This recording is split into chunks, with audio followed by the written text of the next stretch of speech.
70 साल के ऊपर के जितने बुजुर्ग हैं उनसे क्षमा मांगता हूं कि मैं आपकी सेवा नहीं कर पाऊंगा। मुझे जानकारी तो मिलेगी, लेकिन मैं आपको सहाय नहीं कर पाऊंगा।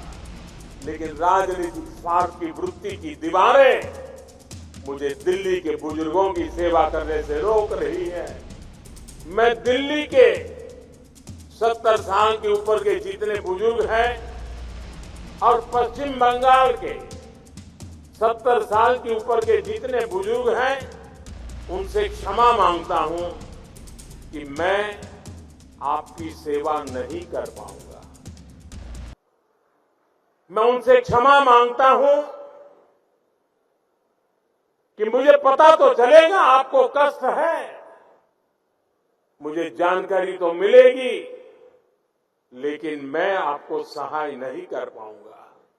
और कारण, दिल्ली में जो सरकार है और पश्चिम बंगाल में जो सरकार है वो इस आयुष्मान योजना से जुड़ नहीं रही है। अपने राजनीतिक स्वार्थ के लिए अपने ही राज्य के बीमार लोगों के साथ जुल्म करने की वृत्ति, ये प्रवृत्ति मानवता की दृष्टि से किसी भी तराजू पर खरी नहीं उतरती है। और इसलिए मैं पश्चिम बंगाल के बुजुर्गों की माफी मांगता हूं,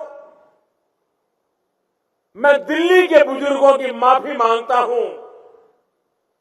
देशवासियों की तो सेवा कर पा रहा हूं, लेकिन राजनीतिक स्वार्थ की वृत्ति की दीवारें मुझे दिल्ली के बुजुर्गों की सेवा करने से रोक रही है, पश्चिम बंगाल के बुजुर्गों की सेवा करने से रोक रही है।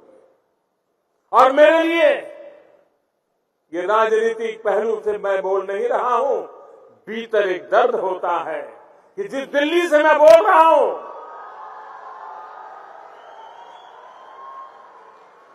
दिल्ली के भी बुजुर्ग मेरी बात सुनते होंगे।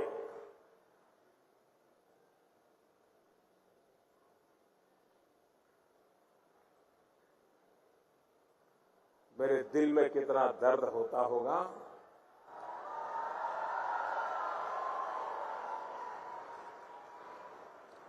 मैं शब्दों में बयान नहीं कर पाऊंगा।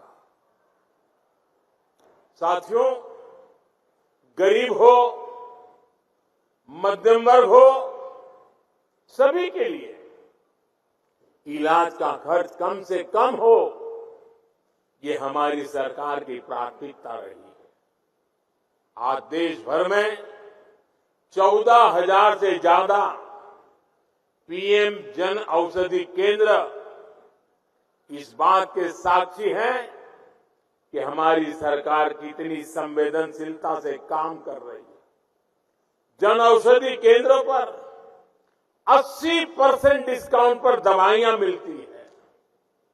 अगर ये जन औषधि केंद्र ना होते तो गरीबों को, मध्यम वर्ग को अब तक जो दवाइयां बिकी है उसके हिसाब से मैं कह सकता हूं कि 30,000 करोड़ रुपया उनका दवाइयों के लिए ज्यादा खर्च हुआ होता, उनके 30,000 करोड़ रुपए बचे, क्योंकि जन औषधि केंद्र से दवाई मिली, 80% डिस्काउंट में मिली।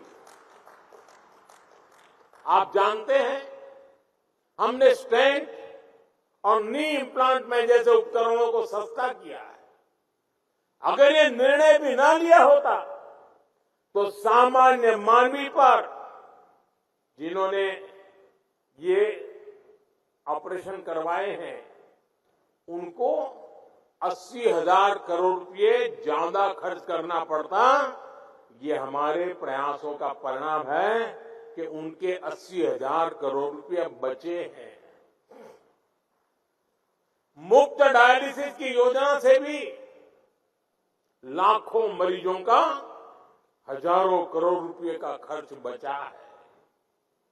हमारी सरकार जानलेवा बीमारियों से रोकथाम के लिए मिशन इंद्रधनुष अभियान चला रही है।